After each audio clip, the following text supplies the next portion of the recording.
Hello दोस्तों, स्वागत है ज्ञान अटल के यूट्यूब चैनल पर। आज हम तैयारी की अगली कड़ी पर के हिंदी का मोस्ट इम्पोर्टेंट चैप्टर संज्ञा लेकर के आए हैं। बहुत से लोगों को संज्ञा में बहुत ही ज़्यादा प्रॉब्लम देखने को मिलती है।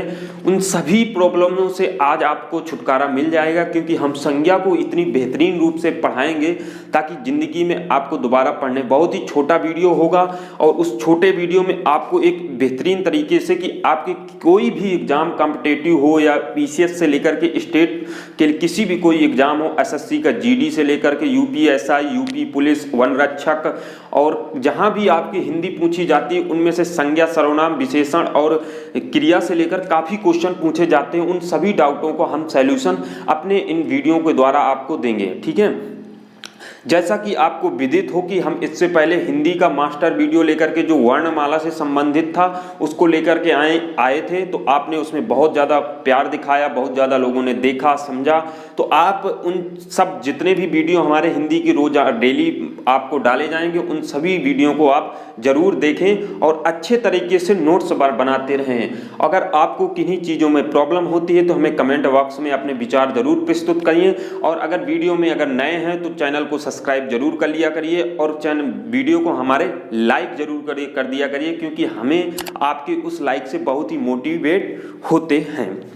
जैसा कि हमने यहाँ पर लिखा है कि आज हमारा संज्ञा का जो पार्ट है, तो हम संज्ञा को विशेषता नीचे से देखेंगे कि संज्ञा कहाँ से बनता है, किस तरह से संज्ञा की उत्पत्ति होती है। फिर उन संज्ञा के जितने भी भेद हैं उन सभी भेदों को भी जानेंगे और एक अच्छे तरीके से सभी चीज़ों को कवर करेंगे। ठीक है, जैसा कि भाषा के प्रकार, भाषा के दो प्रकार होते हैं, विकारी शब्द और आविकारी शब्द, विकारी शब्द और आविकारी शब्द। ठीक है, तो सबसे पहले आपको जानकारी होनी चाहिए कि विकारी शब्द किसे कहते हैं और आविकारी शब्द किसे कहते हैं। विकारी शब्द उन्हें कहते हैं जिन ऐसे शब्द जिन पर लिंग, वचन, कारक के इत्यादि के प्रभाव के कारण विकार उत्पन्न होता है। विकार उत्पन्न यानी परिवर्तन उत्पन्न होता है, उन्हें हम विकारी शब्द कहते हैं। वचन, लिंग और कारक के प्रभाव के कारण। ठीक है, तो जैसे हम लिंग परिवर्तन करके देखते हैं। जैसे हमारा लड़का है, लड़का का लड़की हो जाता है, तो यहां पर हमारा लड़की हो जाता है, तो यहां पर हमारा लिंग परिवर्तन हुआ है, लिंग परिवर्तन हो गया, तो हम यहां पर कहते हैं ये हमारे विकारी शब्द में कहे जाते हैं।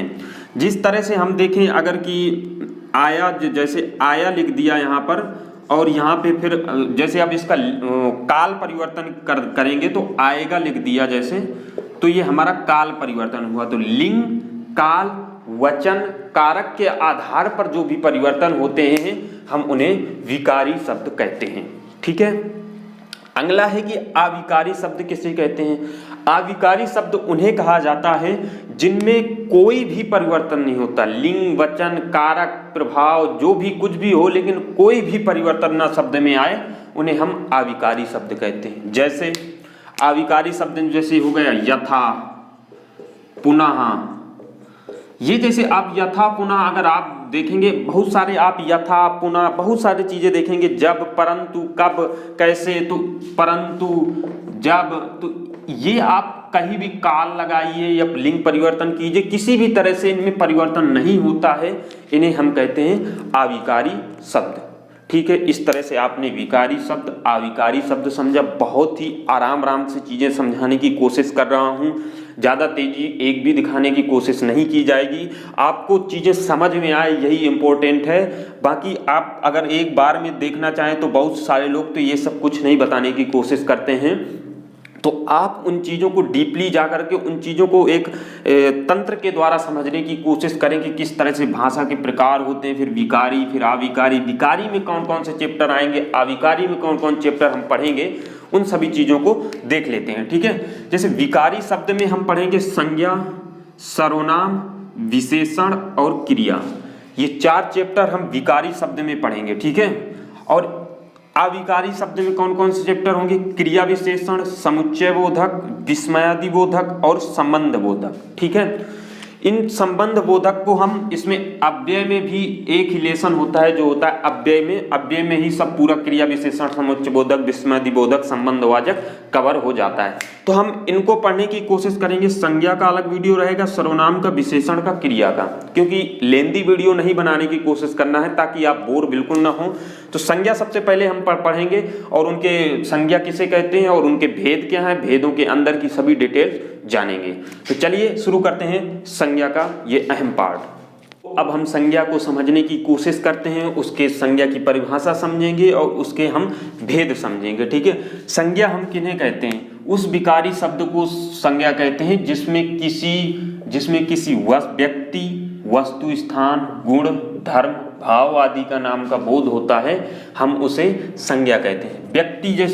व्यक्ति जैसे हमारा हो गया सुरेश, हमारा एक व्यक्ति है तो वो हमारा संज्ञा में आता है।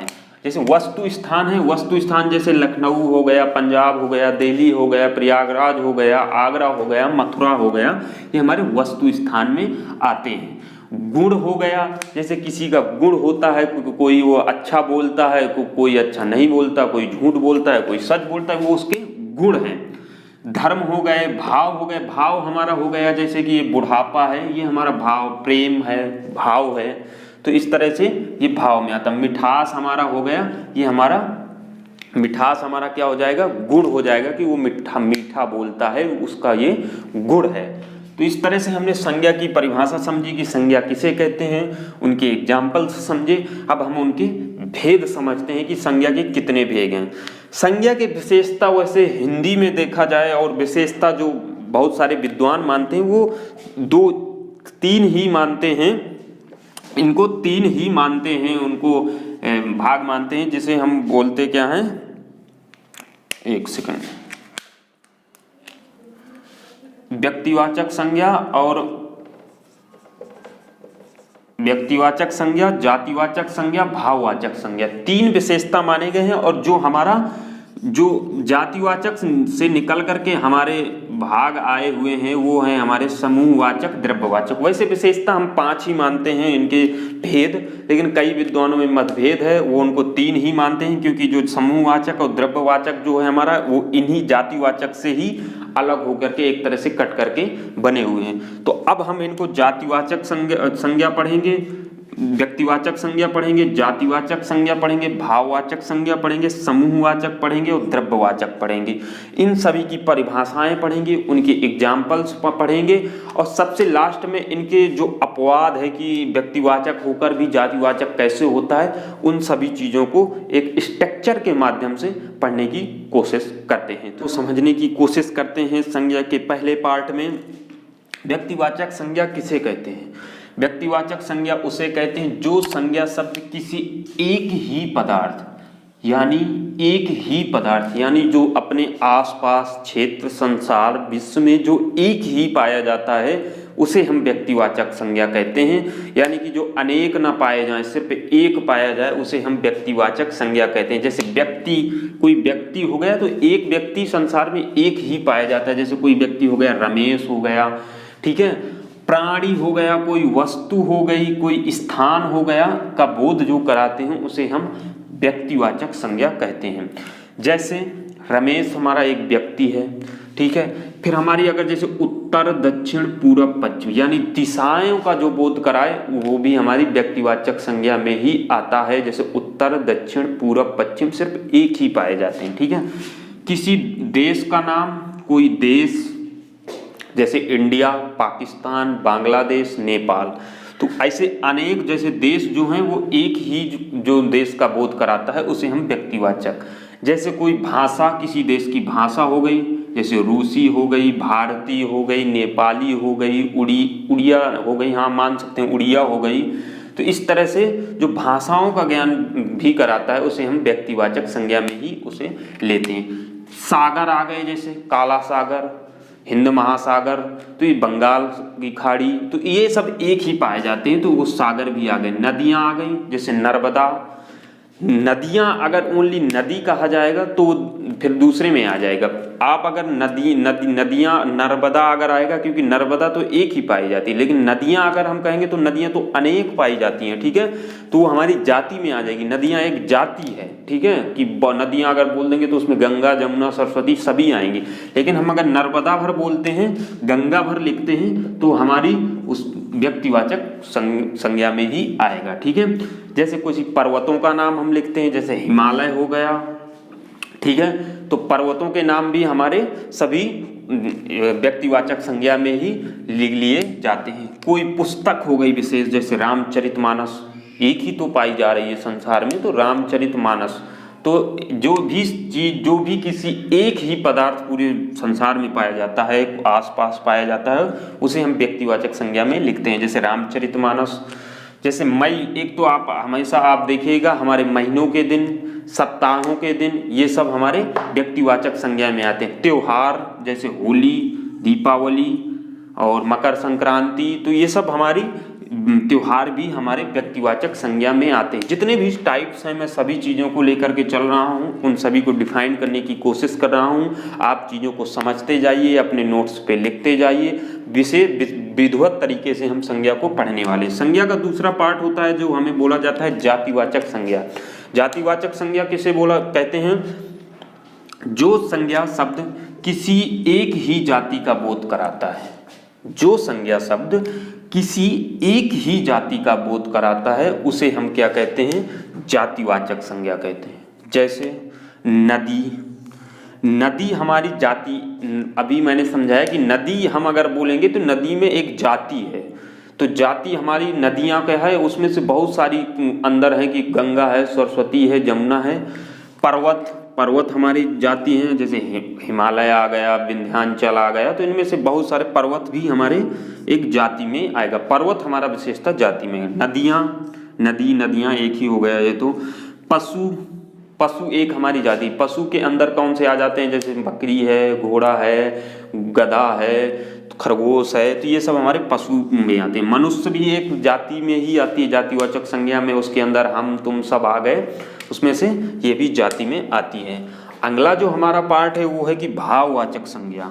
भाववाचक संज्ञा, भाववाचक संज्ञा किसे कहते हैं? किसी भाव, गुण, दशा आदि का ज्ञान कराने वाले को भाववाचक कहते हैं। किसी भाव, गुण, दशा आदि का ज्ञान कराए उसे हम भाववाचक संज्ञा कहते हैं। जैसे शोक, शोक हमारा किसका? जैसे भाव है हमारा, भावना है हमारी कि शोक है, भय है, ये हमारा भाव दिखाई देता है, हमारे चिंता है, तो इस तरह के हमारे ये भाव में आते हैं। बचपन है, मिठास है, तो ये हमारे किस में आते हैं? भाव में आते हैं। जैसे कि गुण है हमारा, जैसे ये गुण में आता है कि मिठास हमारे यहाँ एक गुण है, मिठास है, कड़वाहट है। और जैसे बचपन है हमारी, ये दशा में आता है कि बचपन है, अवस्था जिसे बोलते हैं, बचपन है, लड़कपन है, यौवनपन है, तो ये हमारे, ये सब हमारे भाव गुण दशा में आते हैं, ठीक है।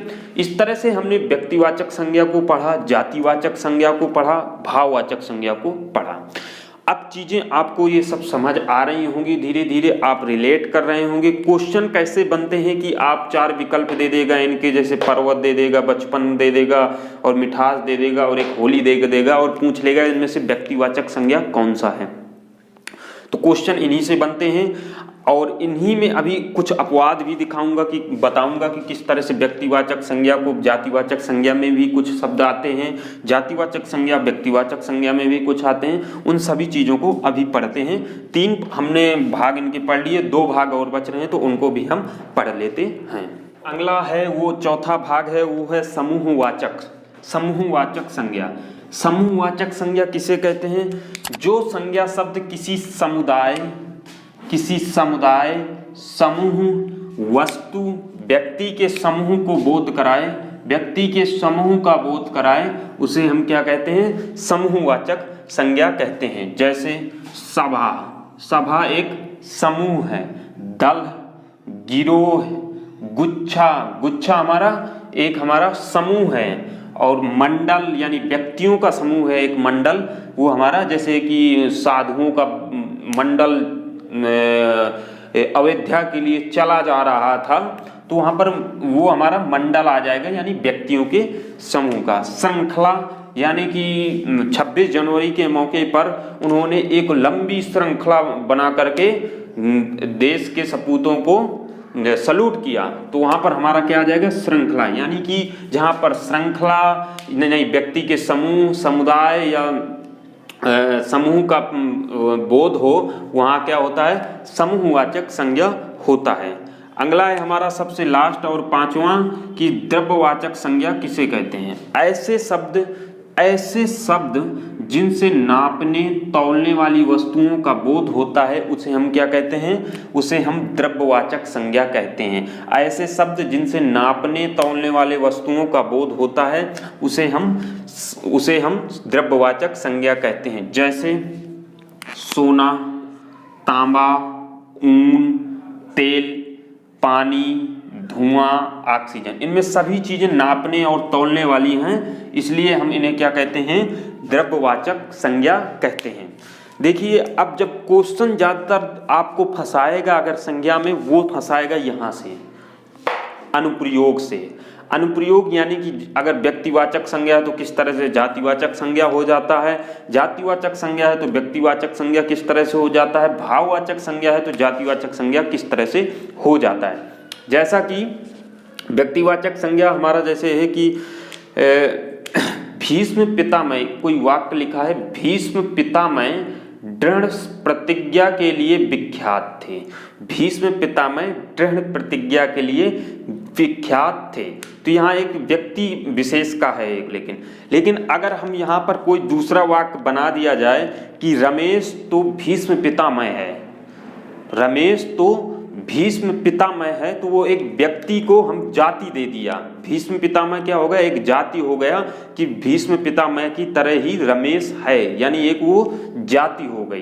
तो इस तरह से हम इनको देखते हैं कि समझते हैं कि ये हमारा व्यक्तिवाचक संज्ञा से किस तरह से जातिवाचक संज्ञा का रूप ले लिया। ठीक है, अगला है कि जातिवाचक संज्ञा का प्रयोग व्यक्तिवाचक संज्ञा के रूप में भी हो जाता है। जैसे कोई जाति है, जैसे नेताजी, ठीक है, नेताजी, नेता एक जाति है, लेकिन अगर बोल दिया जाएगा कि नेताजी सुभाष चंद्र बोस, तो जातिवाचक संज्ञा एक व्यक्ति हो गया कि नेताजी, अगर कहीं लिखा है कि नेताजी बड़े ही विद्वान व्यक्ति थे, तो नेताजी हम तुरंत समझे कि नेताजी सुभाष चंद्र बोस जी की बात हो रही है।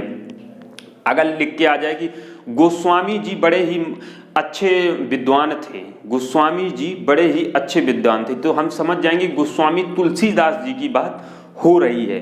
जैसे अगर हम बोल देंगे कि किसी भी तरह, जैसे दाऊ के लिए अगर बात कर देंगे तो दाऊ हमारी एक जाति है, लेकिन अगर दाऊ की बात होगी तो हम बलदेव जी को याद करेंगे, कृष्ण के भाऊ दाऊ जी को याद करेंगे कि वो हमारी जाति हो गई। तो इस तरह से जातिवाचक को किस तरह से व्यक्तिवाचक में हम बदल देते हैं, तो यहाँ से बड़े ही क्वेश्चन पूछे जाते हैं और यहीं से ही चीजें वो फंसा देता है। अगला है कि जैसे भाववाचक संज्ञा को हम जातिवाचक संज्ञा में कैसे बदल जाता है। जैसे भाव है कि ऊंचाइयां नापनी हो तो पर्वतों की सैर करो, ऊंचाइयां नापनी हो तो पर्वतों की सैर करो। यहाँ पर भाव है कि ऊंचाइयां नापनी, ऊंचाइयां एक भाव है, लेकिन जाति कैसे हो गई कि ऊंचाइयां नापना हो तो पर्वतों की सैर करो, यानी ऊंचाइयां हमारी हो जाएगी जाति हो जाएगी कि आप कहीं भी अगर ऊंचाई नापनी हो तो हमारी जातिवाचक संज्ञा हो जाएगी। इस तरह से हमने पूरा चीज संज्ञा के सभी पार्टों को समझा। संज्ञा किसे कहते हैं, संज्ञा कहाँ से उत्पन्न होता है, कहाँ से कितने भाग होते हैं, उनकी सभी परिभाषाएं समझी और सभी चीज़ों को एक अच्छे बेहतरीन रूप से हमने डिफाइन किया। फिर भी अगर आप इनको चीज़ों को क्या करें कि एक नोट्स के तौर पर बनाते जाएं और एक अच्छे तरीके से पढ़ते जाएं, क्योंकि यहीं से हमारे क्वेश्चन बनते हैं और यहीं से सबसे ज़्यादा मोस्ट इम्पोर्टेंट हमारा रहता है तो संज्ञा, सर्वनाम, क्रिया, विशेषण। यहाँ से संज्ञा से अव्यय तक, जैसे वनरक्षक की अभी एग्जाम आने वाले हैं तो वनरक्षक के कम से कम 15 नंबर का पूछा जाता है। वनरक्षक में जहाँ भी 50 नंबर से ज़्यादा हिंदी होती है तो वहाँ कम से कम 10 नंबर 15 नंबर लेकर के चलता है हमारा संज्ञा से अव्यय तक। तो आप एक अच्छे तरीके से पढ़ें ताकि एग्जाम के समय आपकी कोई भी प्रॉब्लम ना हो। तो आप आशा करते हैं कि आपको सभी चीज़ें समझ में आ गई होंगी। तो मिलते हैं एक नए वीडियो में, तब तक के लिए जय हिंद।